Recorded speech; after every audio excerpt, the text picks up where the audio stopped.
Good morning everyone. आज हम standard 7 subject Hindi chapter number 6 lesson का नाम है एम.एस. सुब्बुलक्ष्मी।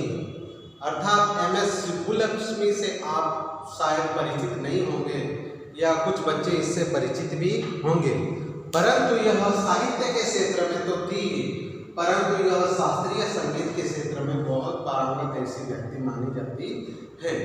तो इस लेसन पे आज इनकी जीवनी बताई गई है कि वास्तविक ये क्या थी, इनका रहन सहन कैसा था, इनका स्वभाव कैसा था। जब यह बाल्यकाल की अवस्था में थी तो उनका स्वभाव कैसा था, यह सारी जानकारी इस लेसन के संदर्भ में दी गई है। परिचित अर्थात जो अपरिचित है, जो जाना पहचाना नहीं है, जो अपरिचित है, उस व्यक्ति का परिचित होना कितना जरूरी होता है। शास्त्रीय संगीत जिसको हम आलाप में शास्त्रियों के सुर के माध्यम से देते हैं, पारंगत संगीत निपुण, यादगार, सर्वोत्तम शैली, सांस्कृतिक दूत, पश्चिमी देशों परोपकारी, इन सारे शब्दों के बारे में जानकारी प्राप्त करेंगे। आपको आपके पास टेक्स्ट बुक होगा, मैं आशा करता हूँ। Page number 38 lesson number 6 M S. Subbulakshmi, इसके बारे में जानकारी प्राप्त करते हैं। तत्पश्चात पाठ में प्रवेश करने से पहले एक झांकी देख लेते हैं। प्रस्तुत पाठ में भारतीय संगीत के इतिहास में महत्वपूर्ण स्थान रखने वाली एम.एस. सुब्बुलक्ष्मी संक्षिप्त परिचय दिया गया है और थोड़ा सा संक्षिप्त मतलब उनके बारे में थोड़ी सी जानकारी यहाँ पर दी गई है। उस जानकारी के माध्यम से हम इन्हें समझने की कोशिश करेंगे। संगीत के क्षेत्र में उनका योगदान अविस्मरणीय है। संगीत के क्षेत्र में इनका जो योगदान रहा है, देखो पिक्चर्स दिए हुए टेक्स्ट बुक में, इसमें आप देख सकते हो कि इनका जो स्थान रहा है संगीत के क्षेत्र में, उसे कभी भुलाया नहीं जा सकता है। अविस्मरणीय जिसे कभी भुलाया नहीं जा सकता है, भुलाया नहीं जा सकता। देखते हैं लेसन। दक्षिण भारत में ही नहीं वरना अर्थात अपितु पूरे विश्व में शायद ही ऐसा कोई व्यक्ति होगा जो एम.एस. सुब्बुलक्ष्मी के नाम से अपरिचित हो। अपरिचित जिससे कोई परिचित नहीं होगा, जिसको सुब्बुलक्ष्मी के बारे में जानकारी नहीं होगी, ऐसा कोई दूसरा व्यक्ति नहीं होगा। शास्त्रीय संगीत जो शास्त्र के आधार पर, वाणी वीणा के आधार पर जो बजाए जाते हैं या बोले जाते हैं, वो गीत शास्त्रीय संगीत में पारंगत थी। वो शास्त्रीय संगीत में क्या थी? पारंगत, अर्थात वो निपुण थी, उसको वो शास्त्रीय संगीत आता था। 16 दिसंबर 1916 में तमिलनाडु के मैदूर शहर में उनका जन्म हुआ। सुब्बुलक्ष्मी का जन्म कब हुआ? 16 सितंबर 1916 को तमिलनाडु के मैदूर शहर में उनका जन्म हुआ। यह मोस्ट आईएमपी क्वेश्चन है। सुब्बुलक्ष्मी का जन्म कहाँ हुआ, कब हुआ, कौन से शहर में हुआ, ये सवाल आपको पूछा जा सकता है। आगे बढ़ते हैं। उनका पूरा नाम मैदूर षणमुखखंडी डी सुब्बुलक्ष्मी था। उनका नाम जो था बड़ा कठिन है। इनका नाम था मैदूर षणमुखखंडी सुब्बुलक्ष्मी था। उनका पूरा नाम ये था। संगीत की दुनिया में लोग उन्हें एम.एस. सुब्बुलक्ष्मी के नाम से जानते हैं और संगीत के क्षेत्र में सुब्बुलक्ष्मी को एम.एस. सुब्बुलक्ष्मी के नाम से जानते हैं। उनका आवाज में दिव्य प्रभाव था। उनका आवाज कैसा था? दिव्य था, सुंदर था, आकर्षक था, दिव्य प्रभाव था।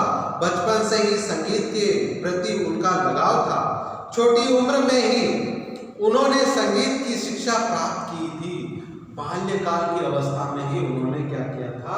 संगीत के क्षेत्र में अपना कदम रखा था। संगीत के क्षेत्र में उन्होंने अपना प्रभाव रखना शुरू कर दिया था। संगीत की शिक्षा प्राप्त की। 10 वर्ष की आयु में उन्होंने अपना पहला डिस्क रिकॉर्ड किया। देखो, बाल्यकाल की 10वें वर्ष की अवस्था में उन्होंने पहली डीवीडी सीडी अर्थात डिस्क उन्होंने रिकॉर्ड की। वे प्रथम संगीतज्ञ थी और वह भारत की प्रथम संगीतज्ञ थी जिन्होंने रेमन मैग्सेस पुरस्कार जीता। और वह पहली ऐसी नारी थी जिन्होंने संगीत के क्षेत्र में रेमन मैग्सेस पुरस्कार से उनको नवाजा गया। यह एशिया का नोबेल पुरस्कार है।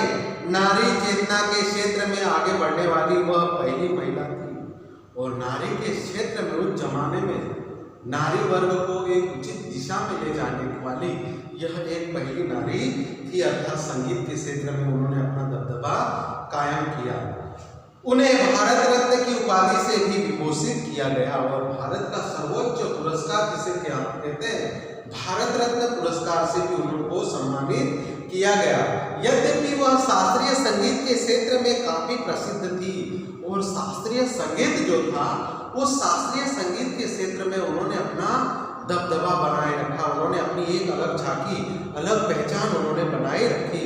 तथापि हिंदुस्तानी संगीत में भी निपुण थी और हिंदुस्तान के अंदर जो भी शास्त्रीय संगीत बजाया जाता, जो भी वाद्य बजाया जाता, उस वाद्य पर उन्होंने अपना वर्चस्व स्थापित किया था। उसमें भी वो क्या थी, निपुण थी, अर्थात पारंगत थी। उन्होंने कई फिल्मों में भी अभिनय किया, तमिल, मलयालम, पंजाबी आदि कई भाषाओं में उन्होंने गीत रिकॉर्ड किए। हिंदी, तमिल, मलयालम जो भाषा के क्षेत्र में जो फिल्म जगत के कुछ ऐसे गीत रहते हैं, उन गीतों में भी उन्होंने क्या किया, अपना अहम योगदान निभाया। 1945 अर्थात 1945 में मीरा फिल्म में उनकी भूमिका यादगार रही है। और आप मीरा फिल्म यदि डालोगे तो उन्होंने बहुत सुंदर सा एक गीत गाया है, हरी रे मैं तो तेरी दीवानी, यह गीत उन्होंने गाया है। नेट पर यूट्यूब पे भी यह अवेलेबल आपको मिल जा सकता है।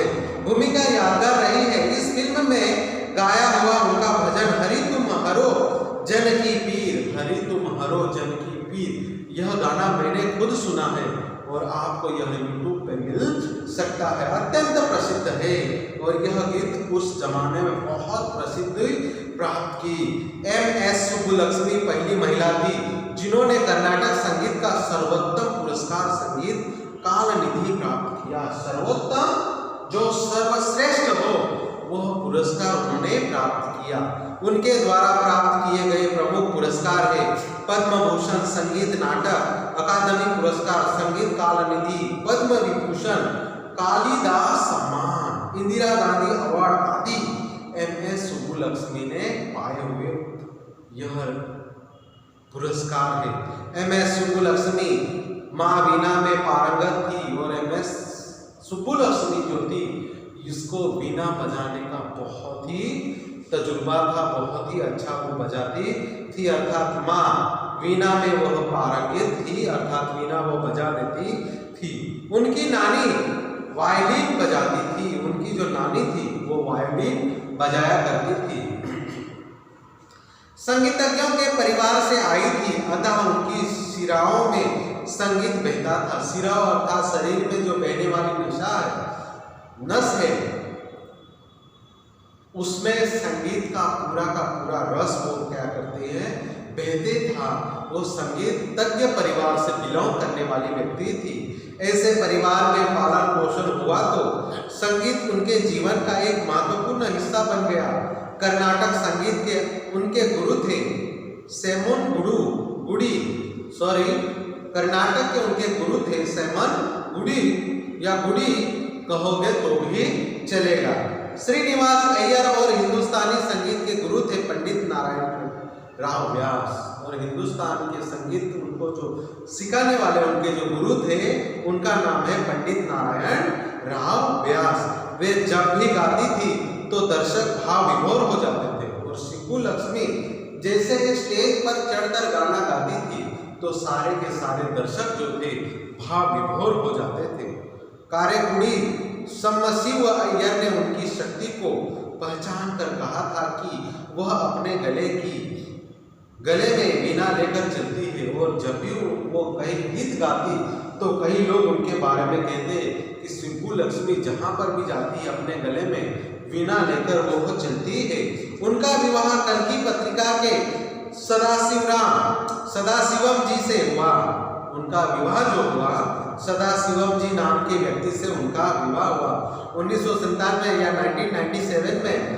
पति की मृत्यु के बाद उन्होंने कार्यक्रम करना बंद कर दिया और 1997 में उनका पति का देहांत हो गया, स्वर्गवास हो गया, उसके बाद उनके पति मरने के बाद उन्होंने कार्यक्रम करना बंद कर दिए।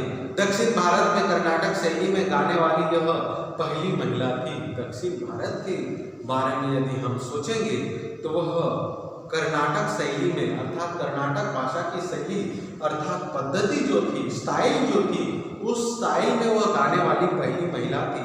उन्होंने संगीत की परंपरा को समृद्ध एवं लोकप्रिय बनाया। संगीत की शैली को परंपरागत रूप से उन्होंने एक विशेष दर्जा दिया और उसके साथ वह अपनी पहचान बनाती गई।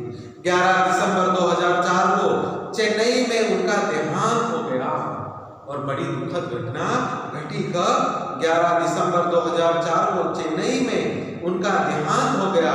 भारत सरकार ने उनके नाम पर 18 दिसंबर 2005 को डाक टिकट जारी किया और सुब्बुलक्ष्मी के बारे में जैसे उनका देहांत हो गया तो भारत सरकार ने उनके नाम या उनके चित्र का एक डाक टिकट जारी किया। एमएस सुब्बुलक्ष्मी केवल मशहूर गायिका ही नहीं थी वरना परंतु अत्यधिक परोपकारी महिला भी थी। वो एक संगीतज्ञ या एक गायिका ही नहीं थी, वो क्या थी? एक अत्यंत परोपकारी वो दूसरों के उपकार करने वाली, अपने पास के पैसे दूसरों के सुख दुख में बांटने वाली ऐसी परोपकारी महिला थी। वह अपने द्वारा जीती हुई सारी रकम दान में दे देती थी और जो भी संगीतज्ञ के जो भी सारा पैसा आता, जो भी दान उन्हें मिलता, वो सारा का सारा ट्रस्ट में वो दान कर देती थी।